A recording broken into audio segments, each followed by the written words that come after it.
Bueno, bienvenidos a este nuevo núcleo temático. Vamos a hablar de el problema o el debate político en el mundo clásico, en la filosofía griega, concretamente las propuestas platónicas y aristotélicas, ¿vale?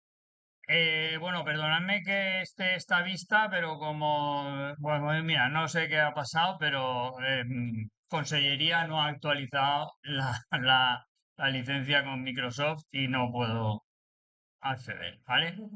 Eh, Esperemos que lo hagan pronto. Bien, pues nada, empezamos. Tampoco puedo modificar cosas, ¿eh? O sea que aquí hay claramente un error, pero bueno, bien. La filosofía griega antigua estuvo profundamente influenciada por las preguntas sobre el mejor orden social y político. Entre otras cosas, como vamos a ver ahora en la introducción, precisamente porque es el surgimiento de la democracia, ¿eh? Y con el surgimiento de la democracia, nosotros ahora ya estamos más acostumbrados a la democracia, pero anteriormente a la democracia, ¿qué hay? Pues anteriormente a la democracia es que aquí se hace lo que digo yo y punto. ¿Vale? Y el que levante la voz le corto el cuello y se acabó. Entonces, claro, ahí no puede haber ningún tipo de debate, ¿no? Sin embargo, con el surgimiento de la democracia, ¿qué es lo que viene? Pues viene la libertad de expresión, viene la asamblea y viene la efervescencia de ideas, ¿no? Y empiezan a preguntarse realmente por cuál es el sistema político más justo, ¿vale? Preguntas de este estilo que anteriormente, pues claramente no se podía, ¿vale? Tanto Platón como Aristóteles, dos de los pensadores más influyentes de la historia de la filosofía, dedicaron buena parte de su obra a reflexionar sobre cómo debía organizarse la sociedad para alcanzar la justicia y el bienestar común. Aunque ambos coincidían en la importancia de una estructura social ordenada y regida por principios éticos, sus visiones sobre la mejor forma de gobierno y la naturaleza de la sociedad difieren notablemente. Como vamos a ver, la diferencia fundamental es que Platón propone el gobierno de los sabios frente a Aristóteles que propone el gobierno de los prudentes. ¿Vale? Esto es lo que tenéis que tener grabado a fuego en la mente, que al final es la respuesta a la pregunta. El gobierno de los sabios frente al gobierno de los prudentes. ¿Ok? Bien. Introducción. Contexto histórico-filosófico de la política griega. Platón y Aristóteles desarrollaron sus teorías políticas en el contexto de la Grecia clásica, una época marcada por, voy a repetirlo, todo esto ya lo sabemos, pero realmente nos estamos preparando para la EBAU, ¿vale? Para construir una pregunta con introducción, desarrollo y conclusión, ¿no? Empezamos por el contexto, ¿ok? El auge y declive de la democracia ateniense, ¿vale? Es la época de Pericles, ¿eh? Ha aparecido la democracia, ha aparecido el debate público, pero precisamente también esa democracia ha acabado llevando a Sócrates a los tribunales y ejecutándolos, ¿no? Es la experiencia que tiene Platón de la muerte de su propio maestro en manos de la democracia. Las guerras del Peloponeso, que enfrentaron a los propios griegos, a Atenas contra Esparta, en el enfrentamiento entre las ciudades-estados, ¿vale? Bien, la crisis política y la inestabilidad en Atenas fueron catalizadoras de las reflexiones de ambos pensadores sobre cómo debía organizarse la polis, la ciudad-estado, para lograr la justicia. Va a la biblioteca que le cierran. Para lograr la justicia, el orden y el florecimiento. Bien, Platón fue discípulo de Sócrates, todo esto ya lo sabemos, y su filosofía política surge como una respuesta crítica a lo que él percibía como el fracaso de la democracia, ¿vale? Ateniense, a la que consideraba el responsable de la condena de su maestro, ¿eh? Por lo tanto, ya vemos que desde el principio Platón lo que no es ser demócrata, ¿vale? Eso de que todos podamos participar en el gobierno, eso Platón no lo entiende, ¿eh? Para esto pone Platón el ejemplo del símil del navío, ¿eh? Si estamos en alta mar en medio de una tormenta, ¿tú a quién le darías el gobierno de la nave? ¿Al panadero o al capitán? Sí, al capitán, sí, ¿por qué? Porque es el que sabe, ¿no? Sí, pues eso mismo plantea Platón. ¿por qué le vamos a dar el gobierno del Estado al panadero? ¿No? Pues habrá que dárselo al que sabe. ¿Ok? Por lo tanto, Platón no es ni mucho menos de demócrata, sino él parte del fracaso de la democracia, ¿no? Porque había llevado a su maestro Sócrates a la muerte. Aristóteles, por su parte, fue discípulo de Platón, ¿no? Aristóteles va a partir de Platón, ¿eh? ¿Y de qué va a partir de Platón? Pues que Platón plantea el gobierno de los que saben, ¿vale? De los que conocen el bien.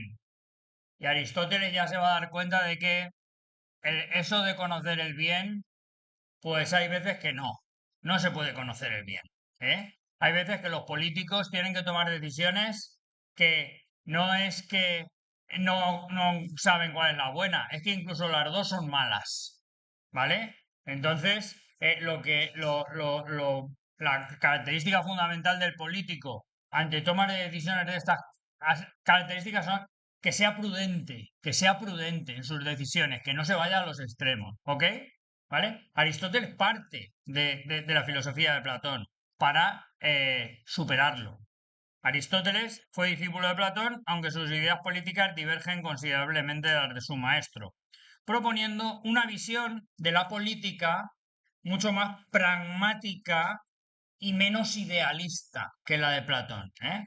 Platón va a plantear un sistema que lo va a revolucionar absolutamente todo, creando nuevas clases sociales, ¿vale? Sin embargo, Aristóteles es mucho más realista, no quiere revolucionarlo absolutamente todo, quiere partir ya de lo que hay, ¿vale? Bien, vamos allá.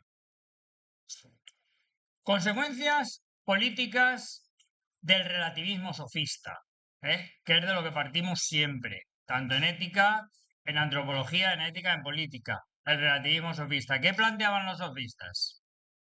En el pensamiento sofista de la antigua Grecia, el relativismo sostiene que la verdad y los valores no son absolutos, que no existe la verdad con las características de universalidad y necesidad para todos y para siempre, como llevamos manteniendo en todas estas sesiones, que no existe el bien universal para todos y para siempre, ¿vale? Sino que, pues que la verdad, el bien es lo que es para cada uno, para cada tradición, para cada época, etcétera, ¿vale? ¿Eh? Sino que dependen de las opiniones individuales o de la convención social. En el ámbito político, este relativismo tiene una importante consecuencia. Si no existe una verdad objetiva, los discursos que prevalecen son aquellos que mejor persuaden a las masas. ¿Vale? Es decir, el relativismo de los sofistas, claro, si tú afirmas que no existe la verdad, entonces ¿a qué vas a la asamblea? Voy a la asamblea a convencer a los demás para mis propios intereses. ¿Sí o no? ¿Vale? Es decir, se va a la asamblea a intentar manipular al pueblo. Demagogia. Hacer demagogia. Manipulación del pueblo. ¿Ok? Y contra esto es contra lo que van a reaccionar Sócrates y Platón, bueno, y Aristóteles, ¿no? Contra la demagogia de los sofistas. Esto favorece el surgimiento de la demagogia, donde el líder, en lugar de guiarse por principios éticos o el bien común, emplea tácticas persuasivas para manipular al pueblo y ganar poder. La demagogia, por tanto, se apoya en la habilidad retórica para explotar las emociones y deseos de la gente, sin preocuparse por la verdad. Este fenómeno es problemático para la democracia, pues convierte el debate político en una simple lucha de opiniones donde prevalece la persuasión sobre la razón y el interés común, ¿no? Si no existe la verdad, ¿no? Aquí lo único que hay es sentimientos, ¿eh? Y entonces, pues, el que mejor sea capaz de explotar esos sentimientos, pues se llevará al gato al agua, para que nos entendamos, ¿sí? Bien. La propuesta platónica. La república ideal. La teoría de las ideas y la justicia. La teoría política de Platón se encuentra principalmente en su obra La República, cuya traducción creo que hemos comentado alguna vez. Claro, la República en castellano, república, pues es un gobierno sin rey, ¿no? Pero realmente la traducción del latín, ¿no? Y bueno, del griego al latín y luego lo que nos debería haber llegado es la res pública, es decir, la cosa pública, se llama la obra de Platón, ¿vale? Politeia realmente es el nombre en griego, ¿vale? La cosa pública, ¿ok? Pero se ha traducido por la república, que no tiene nada que ver con el sistema de gobierno que plantea Platón, donde describe una sociedad ideal basada en su teoría de las ideas. Démonos cuenta, sociedad ideal. ¿Por qué? Platón no está hablando de la sociedad real de su tiempo. No, no, no. Platón dice, esta sociedad hay que acabar con ella. Hay que acabar con ella y hay que establecer otro tipo de sociedad en la que gobiernen los que saben, el filósofo gobernante, ¿vale? Y haya una estratificación social en tres clases, los filósofos gobernantes, los guardianes y los productores, ¿vale? Pero quiero que veáis en este punto que es una sociedad ideal. ¿Por qué ideal? ¿Por qué ideal? Porque no es real, no parte de la realidad, sino que pretende modificar la realidad, ¿no? Entonces, desde ese punto de vista, podríamos decir que la sociedad ideal, o sea, el idealismo platónico, ¿no? O la revolución platónica, ¿no? Y a partir de ahí, casi que nos ha llegado hasta el día de hoy, ¿no? Todos los idealismos son revolucionarios. Todos, absolutamente todos los idealismos son revolucionarios, ¿eh? No sabemos si todas las revoluciones son idealistas, no me voy a meter en este punto aún, pero todos los idealismos son revolucionarios. Lo que pretenden es cambiar la realidad. Partes de la idea que tú tienes en la cabeza, lo mismo me da que idealismo, o sea, el comunismo. ¿Eh? ¿Qué pretende el comunismo? Parte de una idea en la cabeza, ¿vale? Establece cuál sería la sociedad ideal comunista y entonces, ¿qué es lo que va? A cambiar la realidad, a imponer esa idea en la realidad. ¿Por qué? Porque la realidad es otra, ¿sí o no? ¿Vale? Todos los idealismos son revolucionarios, ¿no? Bien. Por lo tanto, Platón describe en la República su sociedad ideal, basada en su teoría de las ideas. Para Platón, el mundo sensible es una copia imperfecta del mundo de las ideas. Y la justicia es un ideal trascendente que solo puede realizarse plenamente en una sociedad organizada según principios filosóficos, ¿vale? Si el mundo sensible es una copia del mundo inteligible, ¿no? Si el mundo, a nivel ontológico, estamos hablando de la realidad. Si el mundo sensible es una copia de las ideas, ¿qué es lo que pretende Platón? Vamos a hacer un sistema educativo para garantizar que hay unas personas que llegan al final del sistema educativo al conocimiento de las ideas y esos que realmente conocen las ideas, que conocen el orden del logos teoréticos, ¿no? Que conocen el verdadero orden de la realidad, esos son los que nos han de dirigir, ¿vale? Y tras la contemplación de las ideas, pues entonces establecer la sociedad de clases platónica, ¿no? Una aristocracia del conocimiento. ¿Ok? ¿Vale? Pero esto es la política aristotélica. Perdón, esto es la política platónica, ¿no? O sea, un sistema educativo que garantice que al final hay unos que van a tener la capacidad cognitiva de observar el bien y el orden de las ideas para luego transportar ese orden a la realidad sensible, ¿vale? Es decir, para dirigirnos, ¿no? Para la política, ¿ok? Bien.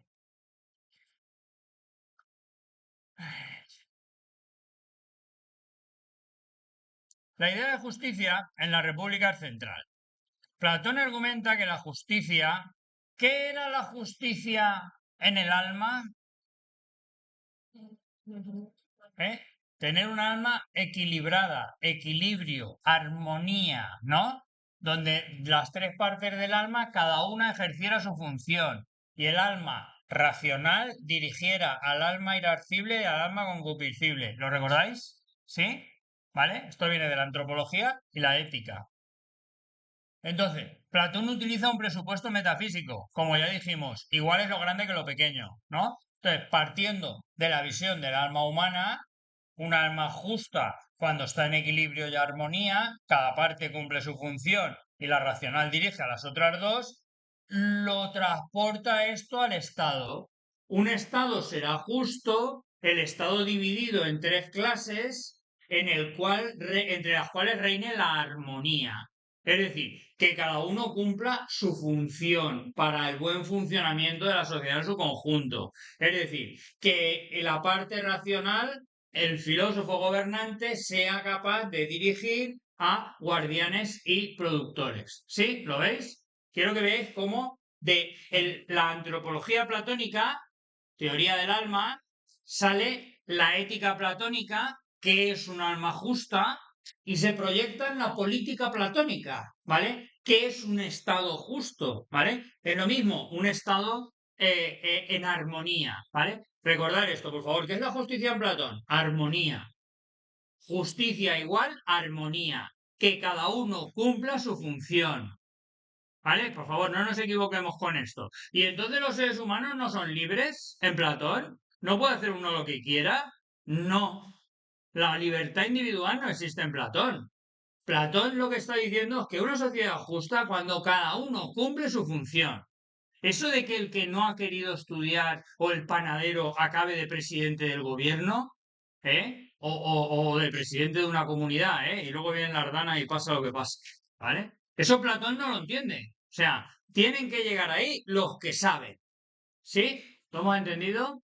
Libertad individual, naranjas de la China, ¿eh? La justicia es armonía, que cada uno cumpla su función y ocupe su puesto.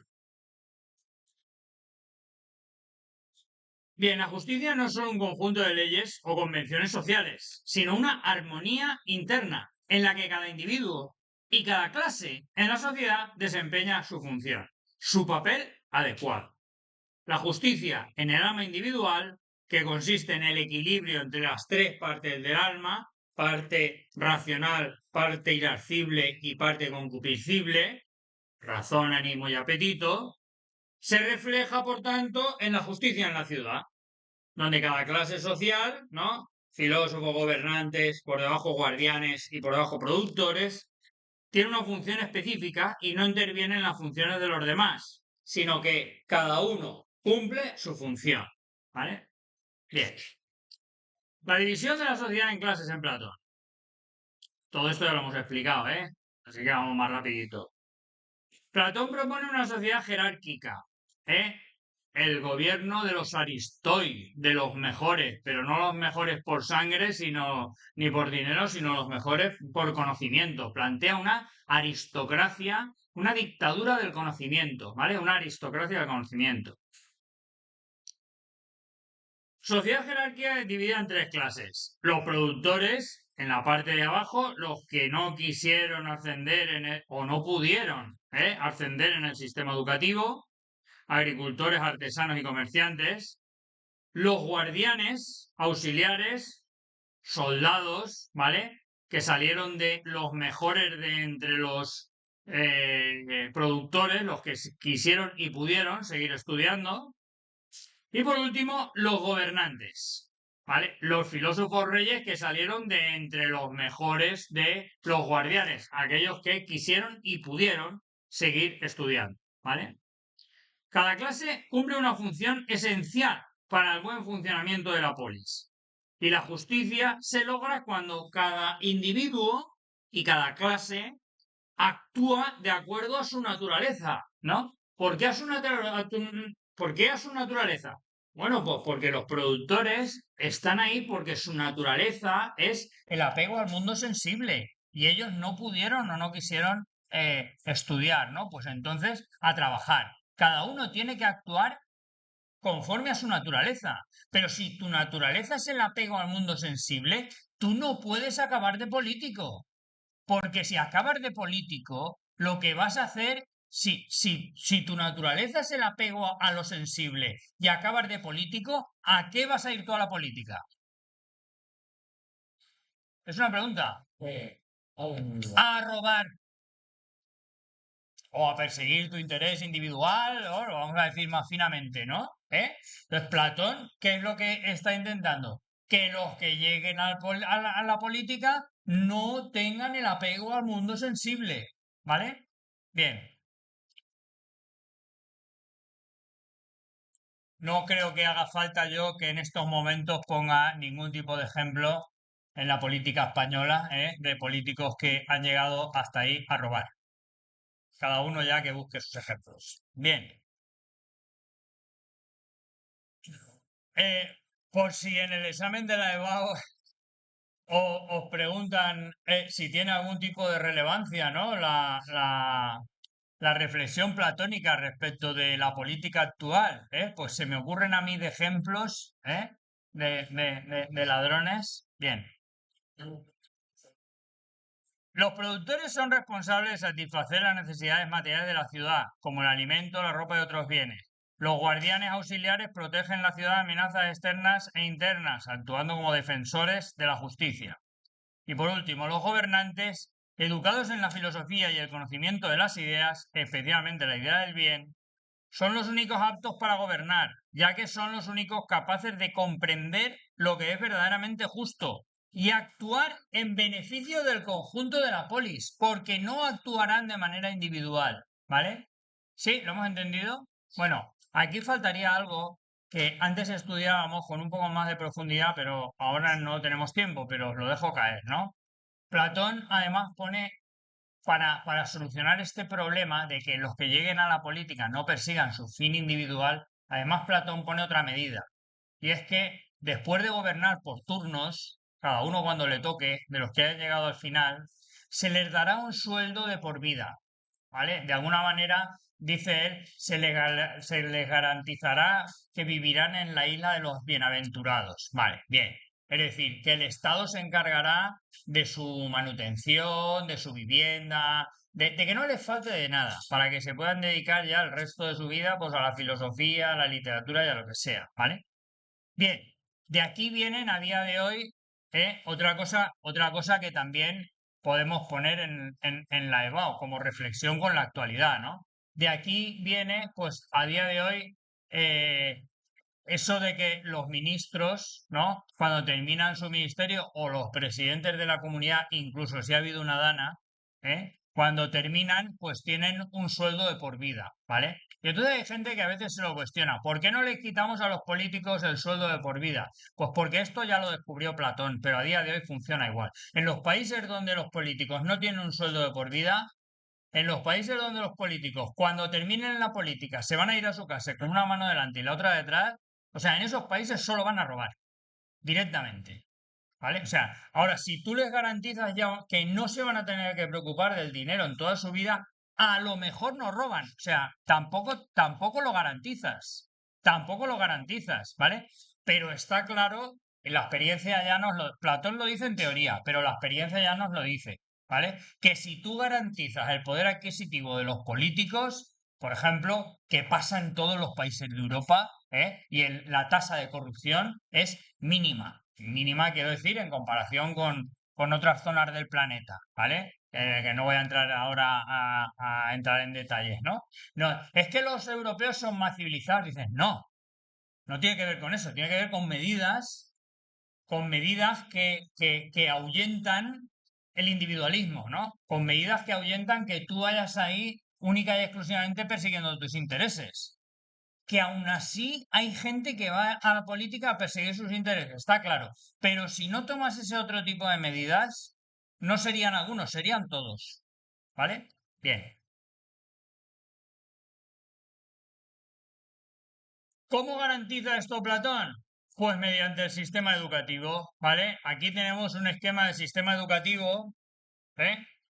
Educación elemental, fundamentos matemáticos, gimnástica, poesía, música. Bueno, la poesía acaba desterrándola, Platón, que se vayan los poetas de su estado ideal. Pero bueno, los primeros 20 años se dedican a esto.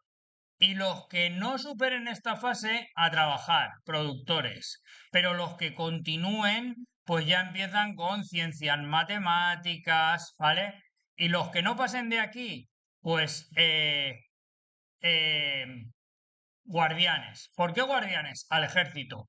Al ejército, matemáticas, ¿por qué? Dice, pues realmente, qué ha de saber un soldado? Es decir, las batallas son trigonometría. Las batallas son aritmética y geometría. ¿Vale? Es decir, que entran por el flanco derecho, por el flanco izquierdo, que han de entrar en cuadrado, en triángulo, ¿vale? O sea, al final es matemáticas, ¿vale? Las batallas, es cálculo, ¿ok? Ahora, los que quieran continuar y puedan continuar estudiando empezarán a estudiar dialéctica. Y aquí estarán estudiando dialéctica hasta los 50 años, ¿eh? Mirad que el sistema educativo de Platón es largo, ¿eh? Los que lleguen al final de los 50 años, esos habrán contemplado ya la idea del bien y serán los que podrán gobernar. Dime. Pero con la esperanza de vida de aquella época, llegado a 50 años y vamos. La esperanza de vida de aquella época, estos tenían mucha esperanza de vida, 80, 90 años. Los que no tenían esperanza de vida eran los esclavos. Pero los griegos, este tipo de griegos, los que tenían esclavos, los griegos, estos no trabajaban. Estos tenían una buena esperanza de vida. ¿Sí? No recuerdo a qué edad mueren Sócrates y Platón, pero Sócrates es un abuelo, ¿eh? Cuando le hacen beber cicuta. La verdad es que no lo recuerdo ahora, pero la esperanza de vida es bastante alta entre los aristócratas, ¿eh? Estos son aristócratas, ¿eh? En Grecia, ¿vale? Bien, Platón creía firmemente que la educación era la clave para el buen gobierno. La educación de los futuros gobernantes debía ser extensa y rigurosa, abarcando desde la gimnasia y la música hasta las matemáticas y la filosofía, dialéctica.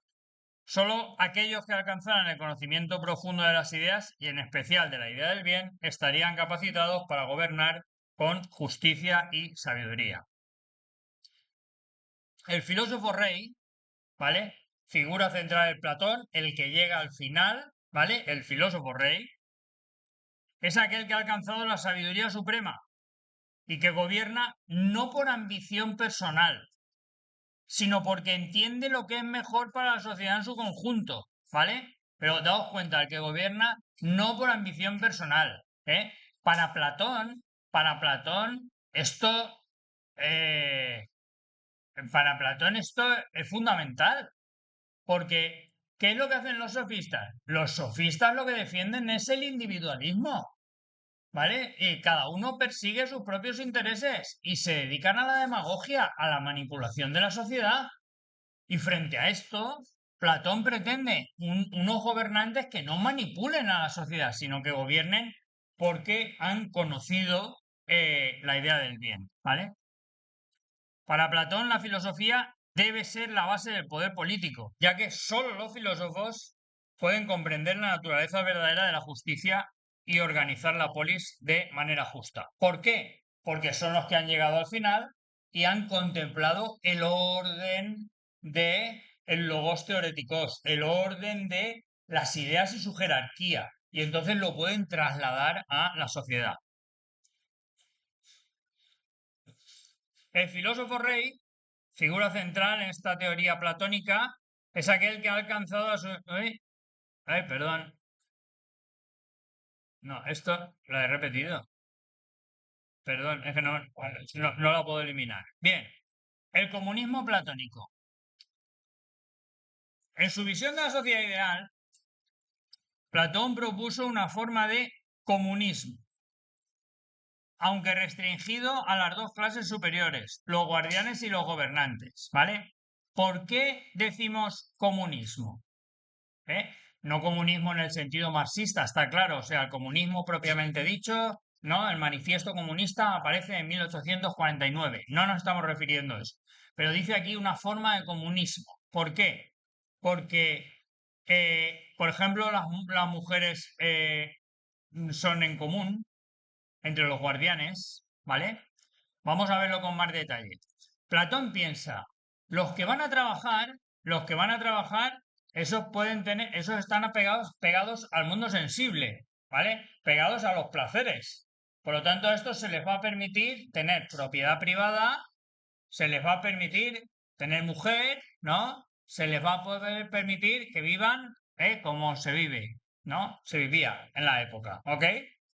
Dice, pero luego vendrán los guardianes. Los guardianes, el ejército, ya no tiene que mirar por sí mismo, ya tiene que mirar por el Estado. Por lo tanto, al guardián ya no se le va a permitir tener propiedad privada. ¿Eh? De hecho, esta idea, bueno, pensar simplemente en la Guardia Civil Española, ¿no? Que hasta hace poco tiempo vivían en los cuarteles. Los guardias civiles no podían tener casa en España hasta hace 4 días, ¿eh? ¿Vale? Aún hay un cuartel de la Guardia Civil en cada sitio, ¿vale? ¿Vale? Esto forma parte de la idea platónica de lo que tiene que ser el ejército, que no codicien ellos para sí mismos propiedad privada, sino que ellos trabajen para todos, ¿vale? De hecho, en el caso de los guardianes, no solo no tener propiedad privada, sino incluso el comunismo de las mujeres, ¿vale? El comunismo de las mujeres.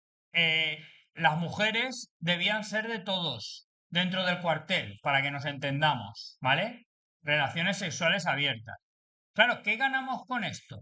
Lo que gana, según Platón, es que no saber de quién es tu hijo, no sabes quién es tu hijo, sino que todos los hijos en principio son tuyos, ¿no? Entonces vas a velar por todos por igual, ¿no? Lo que está haciendo es romper esa estructura familiar que genera la mafia, ¿no? Lo de hacer las cosas por la familia. Dices, no, no, lo que está destruyendo es la idea de la familia, propiamente dicho, ¿no? Para que el guardián trabaje por la comunidad.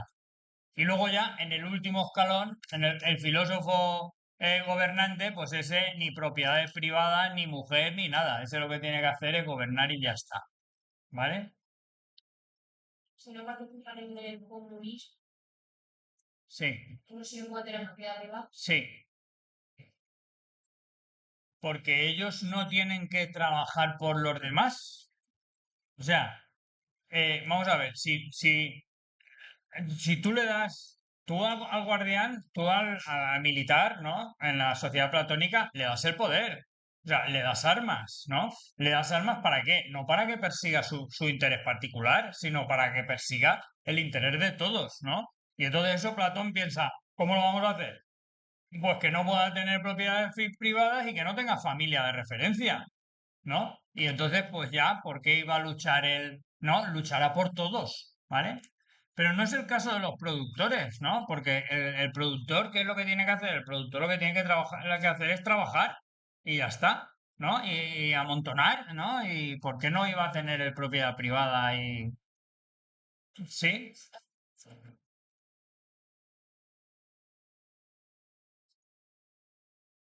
ya te digo que la libertad no es una palabra que aparezca en Platón, ¿vale? Pero efectivamente, como tú lo planteas, el productor tiene más libertad. Pues perfecto. Ya os he dicho más de una vez, es que hago mucho hincapié, ¿no? De entre los productores, los que sigan estudiando porque quieran o porque puedan, o sea, algunos seguirán porque podrán mentalmente, y otros porque, o sea, y porque querrán, porque a lo mejor, imagínate, que tú puedes seguir estudiando, tienes la capacidad mental para seguir estudiando, pero dices, pero ¿a santo de qué voy a vivir yo en comunidad de mujeres o sin propiedades? No, yo prefiero tener mi casa, tener mi mujer y tener mi familia. Pues nada, pues artesano, a trabajar. ¿Me entiendes? O sea, en el sistema platónico no solo se van quedando por el camino los que no pueden estudiar, también se quedan por el camino los que no quieren estudiar, ¿no? Y no quieren estudiar, pues porque no quieren tener esa vida de guardián o esa vida de gobernante, ¿no?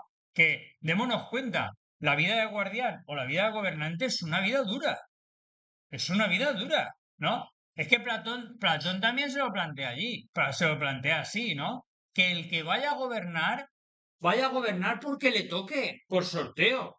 Pero él no quiera gobernar, que lo que quiera es irse a la isla de los bienaventurados a estar ahí a gastos pagados con los demás, ¿no? El problema de nuestro sistema político, el español también, ¿eh? Es que los que van al poder están ávidos de poder, o sea, quieren llegar al poder, ¿no? Platón lo que pretende, lo dice tal que así en la República, ¿eh? Solo tendremos una república bien gobernada cuando los que gobiernen no quieran gobernar.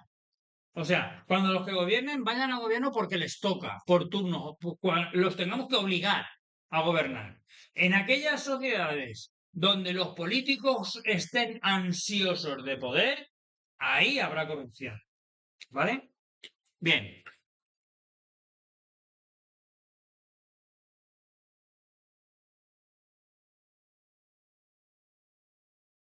terminamos a Platón, ¿vale? En su visión de la sociedad ideal, Platón propuso una forma de comunismo, aunque restringido a las dos clases superiores, los guardianes y los gobernantes. Para evitar que el deseo de riquezas o propiedades desvíe a los gobernantes y guardianes de su misión, Platón sugiere que estas clases no deben poseer propiedades privadas ni acumular riquezas. Todo debe ser compartido en común, incluidas las familias.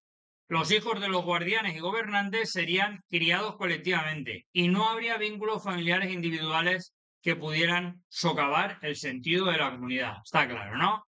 Vale. Esta forma de comunismo está destinado a evitar la corrupción y el egoísmo entre las clases gobernantes, asegurando que los gobernantes se preocupen exclusivamente por el bien común, en lugar de sus intereses personales, ¿no? Entre otras cosas porque no sabe ni quién es su hijo. ¿Sí? Vale. Críticas a la propuesta platónica. Aunque la propuesta platónica de una sociedad justa ha sido enormemente influyente, también ha sido objeto de críticas. Aristóteles, entre otros, criticó la visión de Platón por ser demasiado idealista e impracticable. O sea, es que Platón quiere poner patas arriba a la sociedad. O sea, la sociedad de Platón es más o menos como la nuestra, ¿vale? Cada uno trabaja en lo suyo para ganar su dinero y enriquecerse él y su familia. O sea, la estructura social básicamente es la misma, ¿no? Aunque, pues en lugar de la moneda esa, pues ahora sea el euro, lo que sea, ¿no? Platón quiere romper esa estructura. Y para romper esa estructura se da cuenta de que hay que romper incluso la familia. O sea, quiere ponerlo todo patas arriba. Y Aristóteles dice, eso es demasiado idealista, eso es poco realizable. Por eso la política aristotélica va a ser más realista. Va a partir de la sociedad real, de la sociedad que hay, ¿vale? Aristóteles argumentaba que la eliminación de la propiedad privada y los vínculos familiares podría socavar la cohesión social y generar más problemas que soluciones. Además, muchos han criticado la naturaleza autoritaria del modelo platónico. Lo de Platón, en definitiva, es una dictadura del conocimiento, pero una dictadura. Al final, la primera pregunta que habéis hecho vosotros es, ¿pero y la libertad? ¿No? Si no, no existe, ¿vale? Es un sistema claramente autoritario. Naturaleza autoritaria del modelo platónico, en el que el poder reside en una élite filosófica, es élite. Es filosófica, pero también es élite, ¿vale? Dejando a la mayoría de la población sin una voz en los asuntos políticos. Pues nada, muchas gracias por vuestra atención y el próximo día terminamos ya con Aristóteles.